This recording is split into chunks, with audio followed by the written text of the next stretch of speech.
Welcome back to Story Deep Dive. Y'all, we are over here ready to kick off our first official podcast of Story Deep Dive and tell you all about ourselves and what we're doing. But for the record, if you are watching this on YouTube, I feel like I look like a 90s B-boy. Like I'm about to turn some 1 and 2s and not talk about no book. Y'all, this is the struggle bus that Dana is so on lucky today. To hear those beats get dropped. I'm just saying.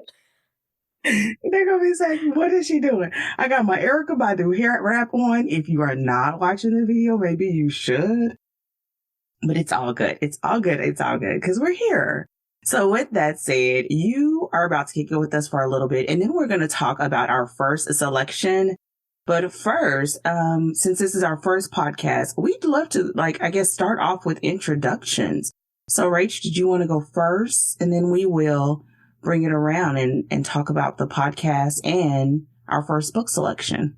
Yeah, absolutely. So, hello, everyone. I am Rachel Arsenault. I run a little outfit called Story Cipher. I specialize in crime and fantasy novels specifically, and I write on Substack and I stream on Twitch. That's all you need to know. Dana, tell the people about yourself. Your list is way longer. Like your list of stuff that you do is way longer than mine. So tell the people what you do. Tell them what they want to know. I feel like this is going to be the most giggly podcast. Y'all, we have had a week. We've had a week. After we do the introductions, we'll talk about the week. So my name is Dana Pittman. I'm a USA Today bestselling author. I'm a developmental editor, and I am the chief storyteller at Danger Tales. I don't know about the list being longer. Today, my brain is fried because we are on the heels of closing out the holiday season and starting a new year. So that is always like from here until February is like a nonstop for me. But I help fantasy and romance authors write addictive novels. Our goal is to help them to build profitable writing and publishing businesses and to find a balance between writing what they love and what readers want to read. And so our topic of talking about books is, because Rachel and I are friends, like for real. So she knows how much I love books. So this discussion of what we're reading and how we believe the books that we are talking about can really help authors get inspiration and to sit at the feet of some amazing authors for different reasons, right? Because I think this month's selection is on one spectrum and next month's selection is on another spectrum, but they both do the same thing. And so before we get into talking about our selection, what do you have going on right now over at Story Cipher?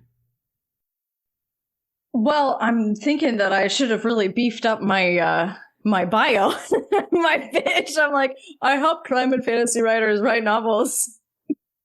I play video games on the internet. So on my list of to-dos is to beef up the old Story Cipher bio. Okay, you did the tweet version. It's like, okay, in and out. All right, cool stuff. I know. I panicked and I was like, oh, what do I do for a living? And then I gave y'all the short version. So if you want to know more, you can check me out at storycipher.me, okay? So what do we got going on? Well, I'm like you, closing out the holidays, which has been a mad dash that last week. We've been recording podcasts. We just wrapped up recording an interview with you for my paid Substack subscribers, where we talk about mysteries that aren't in a crime setting, which I think is really interesting because most of the time when I talk about mysteries, I talk about crime because that's the most common expression of a mystery story, and it's kind of what people most often think of. But mysteries can take all kinds of forms, and there's such a great way to layer in intrigue and narrative drive to your story. So we had a really great conversation about that. I've got some long form posts coming up, and the crime writers, I got to get the title right. The Complete Crime Writers Workbook has gone live, and so we're trying to get to the end, wrapping up some client work so I can spend a little time without my key light shining directly into my eyes. That's really what we're after. I mean, that's not too much to ask for. Let's see. Over here, the end of the year has been different this year. Like, we always sort of start the reflection of the end of our I don't want to call it an academic year, but now I feel like it's that way because we sort of close out one year and we start another year. And because we're starting to plan content in quarterly pockets, it makes it so that I feel like I've been planning quarter one for the past 2 quarters. There's a gnat flying around in my office, and I can't quite tell if he landed in my coffee, and I'm too scared to take the risk, so I'm just going to set it aside. I'm so done already. Oh my God. I know, we're barely 5 minutes into this podcast, and I'm like, there might be a bug in my drink. This is... Brace yourselves, dear listener, dear viewer. It's going to be like this all the time. So just know, God. Okay? I promise it'll be worth it. And so,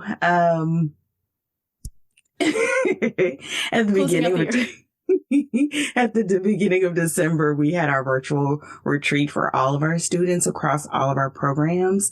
And so that was a good nod towards like closing out the year, but then looking at the calendar and solidifying the beginning of the year.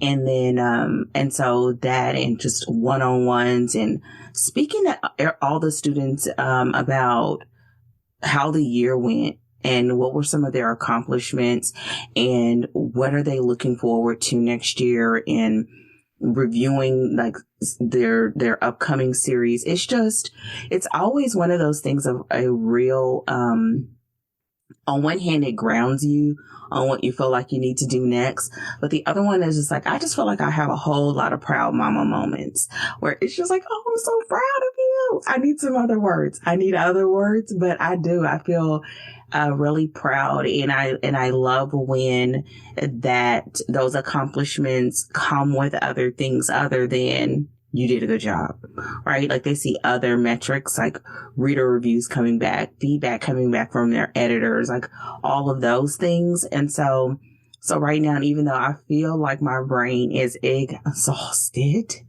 it's for a good reason. And then now, working on this podcast, trying to be a tech girl, not really pulling it off. I thought I wanted a little color. I had to get my little Badu-ism to feel like I was about to hit a A and B selection. And then I had to put on these headphones. So y'all listen, your girl's on the struggle bus, but it's all good. I think this is also like when you have these moments, it's the joy of having like your own editing practice, right? Of like, this is what you do. You don't spend your time. It seems like you spend a lot of time in front of the camera, but you probably spend a lot more time behind the scenes reading and, being very, very comfortable because you're going to be sitting for a long time. And so this will be a great opportunity to sort of mash those worlds and I'm having fun, even though it's been a doozy of a week. I'm having a great time. So with that said, we decided to come together and create this podcast. And I will let you guys know, this is our intro. This is the first time you're hearing us. This is why all the giggles and grins are, you get those for free. You get to see the evidence of a friendship, but also people who work together professionally, even though separately, that we support each other. And we talk about books a lot. I would love for you, Rachel, to talk a little bit about how you use reading as a part of your process. Because I think both of us, we met through an editing program, and both of us sort of latched on to how we would use books to aid our clients in their development.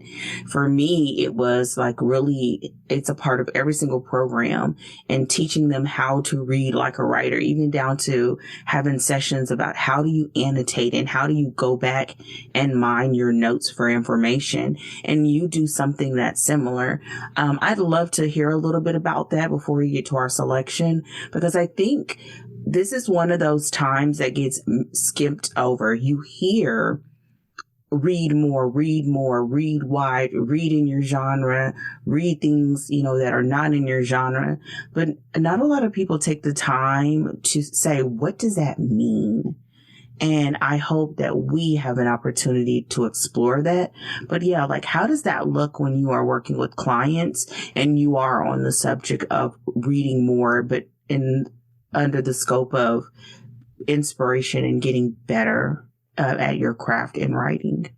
Yeah. I think, it's impossible for me, I feel like, to overstate the benefits of reading as a writer. Now, the trick is, and that's part of the reason that we started this podcast, is like, how do you actually do that? Like, it's one thing to be like, you should read more and you should read in your genre, but to not know what you're looking for can sometimes mean that you're just kind of like reading stuff and then you're like, okay, check, I did it, I guess, So when I'm working with my clients, so I work with crime and fantasy clients, and I think about reading as, I would say, maybe like 3 pillars of benefit. So one, absolutely inspiration. I think that appreciating the work of others is a really important part of any creative practice. Like, just being able to enjoy great work produced by other people. I think that it's important for, as a participant in this case, in the literary space. And I think that it's useful to open up your mind to see what's possible, right? Like, to see how someone else's mind put together a story and to get your own wheels turning of like, well, how would I have done it? Or what would I have done differently? Or it just sometimes sparking fresh ideas that are like, kind of pinging off another person's work and kind of spinning out into your own sort of universe of ideas. So that's number one. I think inspiration and participation in your genre, in literature as a whole. But then also from a genre perspective of what are readers looking for out of this genre? What are the essentials in this particular type of story? So for crime, right, I'm wanting to show my clients the patterns of a crime story, how a crime story works, what kind of rules essentially they need to play by so that their readers feel like they're playing fair with them. And then for fantasy, the way that fantasy works is going to be a little bit different because we're looking at plot types or styles, because fantasy is not a plot-driven marketing genre, right? So crime is a plot-oriented marketing genre. Fantasy is not. And so you're looking at what you're wanting to do is find stories that have similar plot, I'm going to say styles for lack of a better word, that you can kind of begin to figure out how to build your plot, raise your stakes, right? And follow through so that it is satisfying and engaging. And then lastly, that third pillar I think of as like style, right? So you're looking for authors that so then this is why reading's so important, is because you're looking for styles that speak to you, I think. Styles that represent the kinds of stories you want to tell, the way you want your stories to feel, even the kind of prose that you like, whether you like something a little more prosaic, whether you like something a little more restrained, whether you tend toward literary or more genre fiction. Reading allows you to make contact with different ways of expressing stories so that you can begin to discover what works for you, what you like, and what you want to write. And then you have people to learn from because you found that out. And so all 3 of those are really the way that I use reading with my clients. And so we'll pick books, we will read them together. It's like one of my favorite parts of working with clients is getting to read books with them and then come together and talk about them and talk about what worked for them, what didn't work for them, what are we learning from this book, how can we translate what we've learned into your current work in progress. And I think that this podcast gives us the opportunity to sort of do that on a little bit broader of a scale. Is there anything else that you want to say about how you like to use books with your clients? Yes, I would say, I think you all will learn real quick. Like, we are yin and yang. Like, we're on the opposite ends, but somehow very much similar. And I would say that yours feels a lot more technical than sometimes mine does. And it may be because most of my clients are romance clients. And so a lot of our structure is the same or similar approach. And so what I find is looking at different stories to see how different tropes are used, how do you make it flow to fit the things that you're talking about, the style, and then for us, it's tone. It's, how do you utilize intimacy? And at the end of the day, I have people that I'm working with that have many books under their belt and some that have none under their belt. And most of them are indie published. So our turnaround time is different. Our learning time is different. But as someone who started as a reader, I think I always bring that to the table. It's really at the end of the day, what are readers expecting and how can you exceed that expectation? And what does it look like for you? And so, it's more about the biggest thing is like letting clients know, like, this is for inspiration, but it only takes them like one book club or one book to say, oh, wow, I've never done this before. But to me, I always say, like, you have this great opportunity to sit at the feet of some of the best writers ever. Now, for me, that's not always like the classics, like other people, I got some ratchet up in there, but at the end of the day, there are still readers that are looking for what they want in those genres. And so you can pick and you can choose and you could almost create like this recipe of you. And also there are times where we were reading certain things to help you get out of your comfort zone, which is what our first books club selection did for me. And I personally love reading, ping-ponging in and out because it helps me both as an editor, and as a writer, because there's nothing like somebody doing something you're like, what? Like, and you get that next snap back. It's like, wait a minute. Wait, let me go back and read a couple pages. I've missed something. And, either that or a book like the book that we chose for this month, knowing that it's a book that you could read again and again and again and still get something. A tip, or I guess a note that I will add, if this is the first time that you're experiencing a conversation like this, I'm not saying we are the only ones that do it, but I think people rarely have conversations like this. So it's almost like, be patient, hold my purse. You know what I'm saying? Just watch us do what we're about to do. But also, be patient with yourself, because it is like you have to turn off something to turn on something. And so once you start, it's almost like you can't stop. Like when you start knowing how story flow goes and you go watch a movie, you know what's coming up and everybody hates you because you know what the ending's going to be.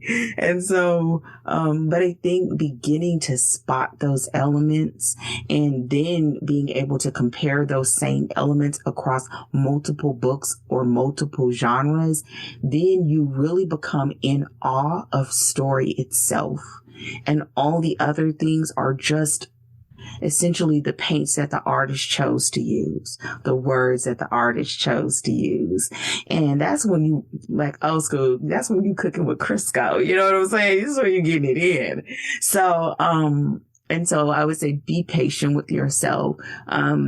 Also, as we're going along, you're going to see things that we don't see, and we're going to see things that you don't see. And that's where being in community to do it is helpful, because seeing it through someone else's eyes may give you insight on something that you have going on with your story.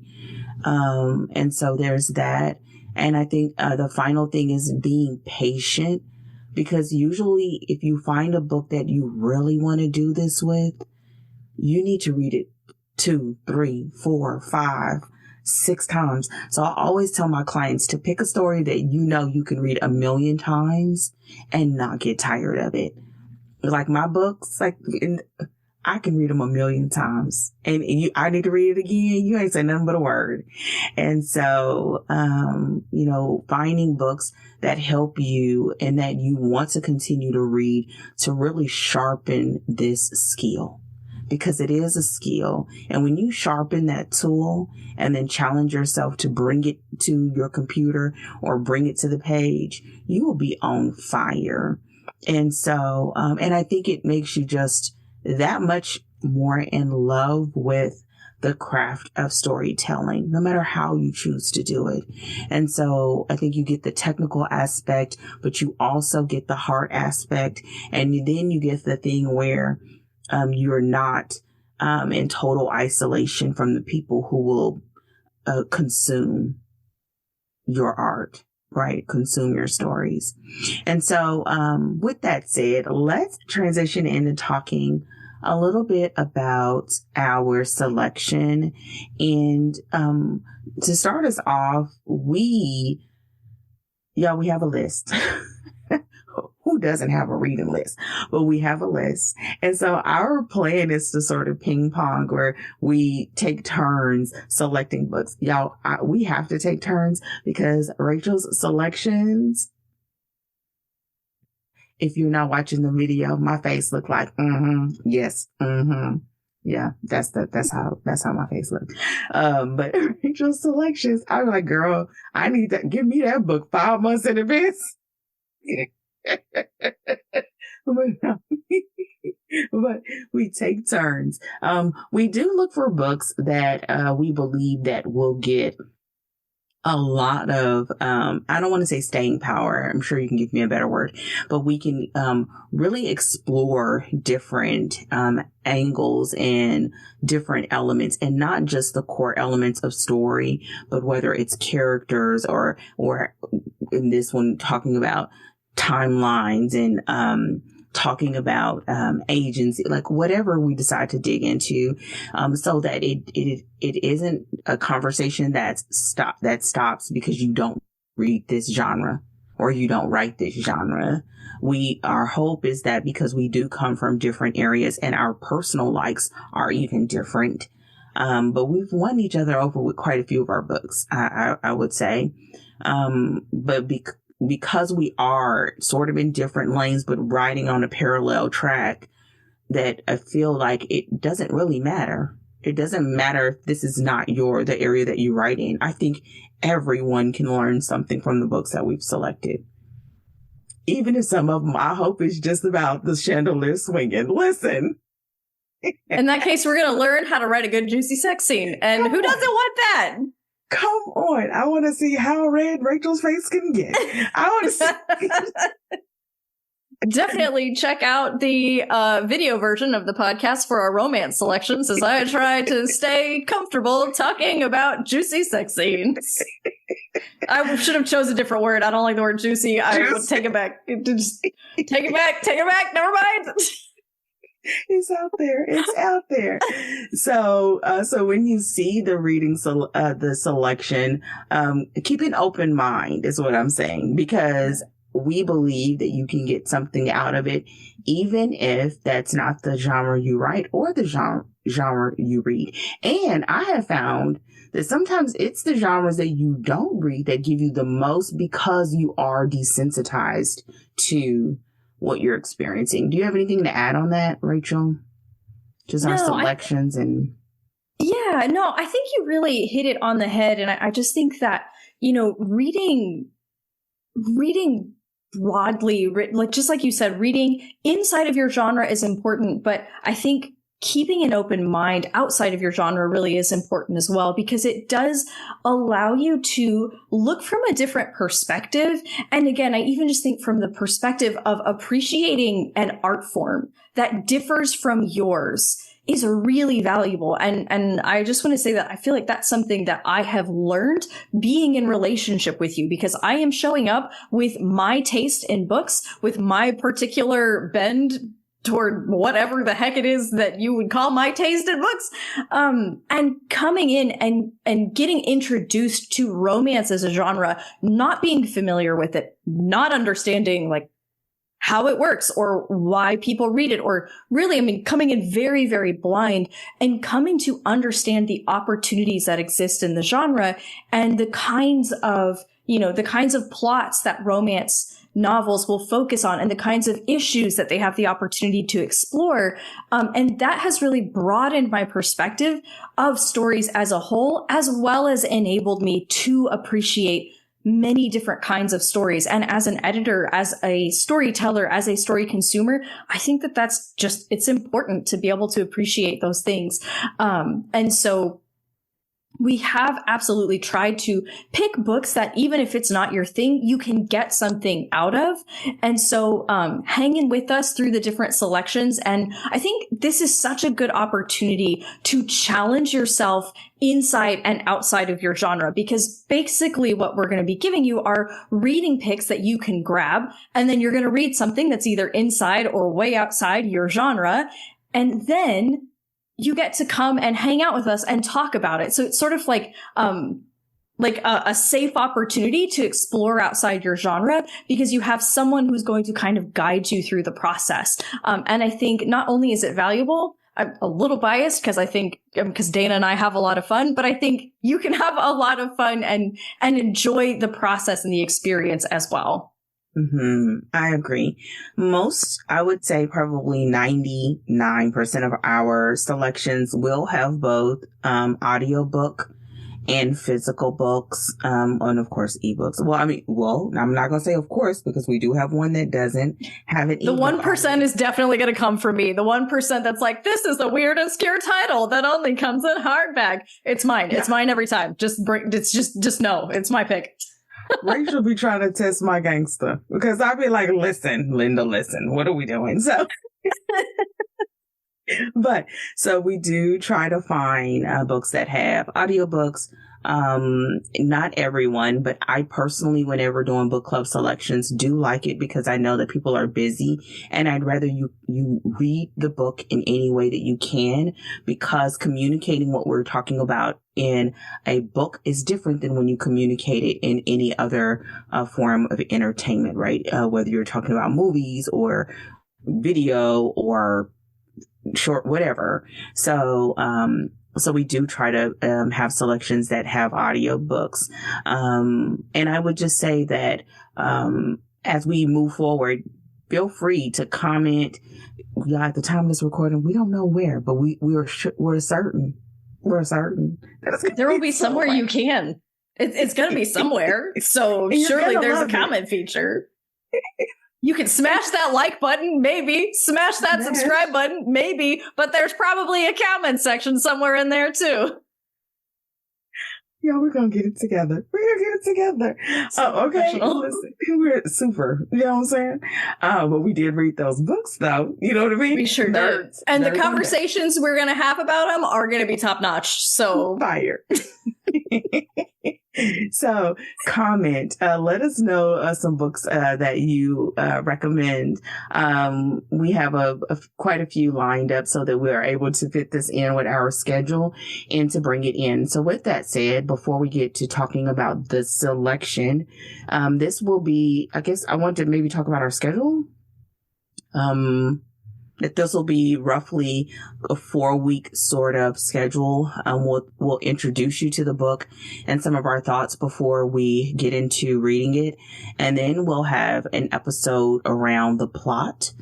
We'll have an episode around the characters and characters, depending on the book. And also sort of have a wrap up, like an editor's take of some of the high points, the takeaways in each one of the episodes. And I really have a feeling we'll get better and better. So the more we get better, I think the more you'll be able to really appreciate it. But I think you're going to get some fire in this one, because this is a good pick. But it's that as we go through it, we are pointing out things that we believe would be helpful to writers who want to do something that is same or similar. No one is going to be exactly like it. No one is saying copy. We're saying inspiration, but it also can challenge you. One of the things that we didn't talk about, I think, towards the top of this podcast, this episode, when it came to why we like doing this, is the fact of like, this is for inspiration. And I think it's a thing of like, it's as if you're holding up, an item. Let's say you're holding up a pencil and you have the opportunity to look at it from all these different angles, and from the top and from the left and from the right and from the bottom. And so when we're going through this process, it's beginning to ask yourself questions. Well, what if you did this? And what are some things that you should consider about your character? And what are some things that you need to consider in your plot if you want to play with this element? And to me, that makes it so that you're going to be running either to pick up your phone and take down some notes or write some notes down. And I think that's when it's going to make it even more fun, because you get the opportunity to look at it from a different angle. And I believe, because I know it does for me as a writer, to spark things that are like gaps in your understanding of your own story. And so I'm looking forward to that as well. So we'll have those 4. So essentially we'll spend a month in a book, and then every now and again, depending on how many weeks it is in the month, we'll have some Q&A sessions. So if you have questions about the books that we're reading, why we read it a certain way, or recommendations, reach out. Our communities will also be chiming in. Rachel's community on Substack, my community in both Substack and school, to give us questions as well. And I want it to be fun. Y'all gonna get all the laughs. You get that for free. But it's gonna be fun, but it also can just be an opportunity, almost like a master class, because we're learning from some of the greats. Whether, again, it's something that you would have chosen or not, you really can walk away with something that's pretty fire. So I'm looking forward to that. Anything else that you want to add before we go into the topic of our selection? I don't think we should leave the people in suspense any longer, because we have been dancing around this first selection and Rachel and her weird ass taste and all that good stuff. So sorry, I'm going to get us the explicit tag. This is what and it was her. You see that? They would have thought it was. So go ahead and I think you should tell what the selection is, since I managed to butcher the name every single episode. And then that way we can start off on a good foot. All right. Well, this month's selection is Ninth House by Leigh Bardugo. This book is one of my favorite books of all time. It is, for me personally, the perfect book. It is, so like, if I think about what epitomizes my taste in stories, this book is that. It's just, this book has everything. Cue the Bill Hader meme, if you guys have seen SNL. This place has everything. You saying that and my original objections to this book had me so concerned for you. I'm just going to say, but go ahead. This is, I described this to Dana as like, this is, so I exist in 2 equal but opposite sides. So I love a good romance novel. Anne of Green Gables is my other favorite book of all time. And then there's this other side of me that Ninth House is my other favorite book of all time. And I listen to metal and I like EDM. So this is the many facets of me. Layers. Yes, I'm a complex character. So But this book, this is one of my favorite books of all time. And I've studied it with both fantasy and crime writers. And that's one of the reasons that I chose it, is because it does blend crime and fantasy both. And since I decided that I couldn't be bothered to pick a niche, and I just took my two favorite things and decided I'd specialize in both of them, finding books that combine both of those things I both find really enjoyable and incredibly useful, because it's a great lesson in fantasy. And we don't even we won't even scratch the surface of the plot and the characters, because this book is so rich in so many different aspects. So we don't even touch the fact that it is a gorgeous use of a soft magic system, but fantasy writers pick this one up if you're trying to pull off a soft magic system. If your magic system is a little bit more mysterious, if it doesn't have hard and fast rules, this is a great book to look at, because she uses it expertly without ever feeling like the lack of rules allows her to cheat. But also I have all of my crime writers read this book as well, because it is a well executed crime story. And because it does have that fantasy element, it really innovates the crime story by using the fantasy elements to add a really unique spin to the crime story itself. And so, it just so happened that I recommended this book to Dana, and I tried to warn her. I was like, Dana, listen, this is one of those other Rachel books. Okay. This is one of those, this is the other ready. Side of me. And yeah, poor Dana wasn't ready. So why don't I hit you guys with a quick summary, just so you, if you haven't read the book yet, just get a little warm up into the book. When Alex Stern, a troubled young woman with an uncanny ability to see ghosts, is discovered by the magical underground, she is enrolled into Yale University on a full ride and inducted into a secret society that monitors other secret societies that specialize in different forms of magic. This gritty tale has murder, mystery, and intrigue that explores the thirst for knowledge, justice, and the price we are willing to pay for power. So on that high note, I think, because this summary, it's a decent summary. It doesn't even cover the half of what we experience in this book. Dana, tell me a little bit about, your thoughts about the book and what you're looking forward to digging into as we go into our episodes moving forward. I will first say that if this is not your bag, you're okay. You're in good company. But towards the end, I absolutely loved this book. I will say that, if you have not read something like this before, be patient with yourself.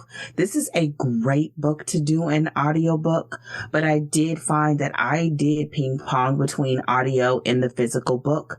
And then once it started going, like, I was all the way in, and I listen, all the stuff, the soft magic and all that, I still think all of it was shenanigans and bananas. It was all of the things and then some. The heart of what I took away is like really going on Alex's journey. Leigh Bardugo. Did I say it right this time? Oh my God. I'm getting, every time I stop and say, did I say it right? I feel like she just created a character and a world that is just so layered and multifaceted, and it's almost as if you could never go into the depths of it. I think it also is a great story if you're someone who loves to do things that feels like a genre mash, because you do get to see not just those elements of crime, the elements of fantasy, the elements of mystery, the way she builds the characters. You see, I believe, a slow, super slow, how slow can we get, burn love story? And so it's really very masterful in that it just captures your attention. And man, oh man, does this woman know how to do twists. Like, there's so many things that we were not able to discuss in this, but she uses moments where you just think it's happening, and bam, she sucker punches you real fast. She hits you with the 1-2 and you better learn how to duck. And so I think it makes it so that it is a well-rounded read. And I'm not going to lie. It took me a minute to get into it, and y'all will hear more about that. So I don't lie about that. And there was many a times where I called Rachel or I was texting her like, girl, what you got me reading? Because it was, listen, it took a minute. But one of the things also that I love is that it's one of those stories that is covering really deep topics, or I always call like touchy subjects. And she does it in such a way that it's like, it's sensitive, but it's almost as if you can't separate it, and you don't want the conversation to stop. I gotta have better words for it, but she does such a great job of that. And I also feel like that is something that happens a lot in romance too, right? Like we get to explore these things, and that the story is just this vehicle to talk about things without feeling preachy, but to bring people's awareness to something that is important. The final thing that I feel like this story does so well is her ability to tell a story that feels both modern and also aged. I don't have a better word. Like it feels contemporary, but it also feels like it could have been set in another time. And I think that for me, for clients who are fantasy writers, is sometimes really hard now, of like, where do you want your story set, and how does that affect the type of story you want to tell? And I think she did a beautiful job. The fact that she used buildings and places that stand right now if you go to the campus, but she just sort of folded it in her imagination, and it's on the page. And so there's so much about this. It's like literally we could talk about this one book for a year. So we just have to thug it out and make it happen. And so I look forward to our conversations, and also having conversations with people who are like me. You wouldn't have picked this book in a million years. I wouldn't have picked this book in a million years, but I'm so glad. You forced me, that you held our friendship over my head. Things that never happened, ladies and gentlemen. Let the court record show that never happened. I am looking around for the court stenographer like, ma'am, did you get that? That never happened. Okay, I would like that struck from the record. Listen, Claire Huxtable used to say, let the record show. Girl, I know that's before your time. Let the record show.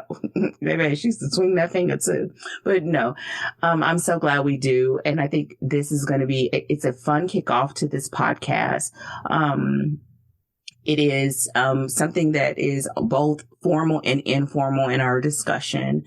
And I really think that's going to be pretty dope, is just seeing how over time the podcast evolves, and how we have other stories to sort of weave in and out of these conversations, because I know these characters and these situations are going to come back. And maybe this popped in my head, and I'm wrong for doing it on a hotline, but I'm just going to do it. I think like you could do like a master class or something, like, oh my gosh. And so now I've been suckered, y'all. This is me trying to get sympathy. I've been suckered into reading the next book, even though we don't even know if there's a third book or a fourth book. I mean, we know that there's a third book. We don't know if that's the end of the trilogy or the end of the series. I say trilogy, assuming that it's the end, but we don't know. And you know what? You're so welcome for suckering you into it, because you had a great time. We had a great conversation, and there's so much more good conversation to be had. You are very welcome. I'm not going to give her props. I'm going to be salty for a little bit longer, because I was like, I know I'm scary. I know you scary. How you pick this book? So with that my said, itchy side. Girl, listen, I'm like, do I know this girl? Look, let me give her a good eye. No. So with that said, everyone, buckle up and welcome to Story Deep Dive with Rachel and Dana. as we move along, I'm sure we're going to have a fancy intro and a fancy closer. And we may not, because as long as you know where we are and where to find us, we're going to keep it cracking. But this is a great opportunity to get the book or grab the audio book, or it's popular enough that you can go to your library and look for it. And if this is your kind of story, or you have a story in your mind that sort of mixes reality and paranormal and ghosts and magic and murder and fish out of water and everything else that you pull up to the table and get ready to have a great time. Any final words before we close out this episode, Rachel? The last thing I do want to say is, and I put this on just kind of anything whenever I'm talking about this book, there is some potentially sensitive content in the book. So if you are concerned, you can look at the trigger warning database for the book Ninth House for more information. I don't want to catch anybody off guard knowing that we don't actually deal with any of those topics really in the course of our conversation. But if you're going to read the book, it might be helpful to know if that's a concern for you. So I do like to add that little caveat. But otherwise, we're grateful that you're listening and coming along for the ride. This is honestly just a sneak peek into our editors' brains and how we look at stories. And also, honestly, a sneak peek into our friendship, because this is pretty much what it's like all the time. And so we're happy to have you here. We're excited for where this journey is going to take us, and we can't wait to have you along with us. And along with the trigger, I don't want to call it trigger warning, but it's essentially what it is. I think also you can listen to this conversation in this podcast having not read the book. Yeah. Because we do talk about it generally, but if you have read it, I think not only will you want to go back and read it, that you may go back and read it and listen to these conversations again. So don't feel pressure, because it's a nice size read. It's a nice size chunky read. And, but I found that once I started and it really started rolling, you can't stop. It is one of those kind of reads, but you can listen to these without having read it and still get a lot and find yourself taking notes. So that's something else. But with that said, yes, you will be getting an insight into our friendship and sisterhood, and what we absolutely love about books, and what we love about helping writers to write the stories that they've always wanted to tell.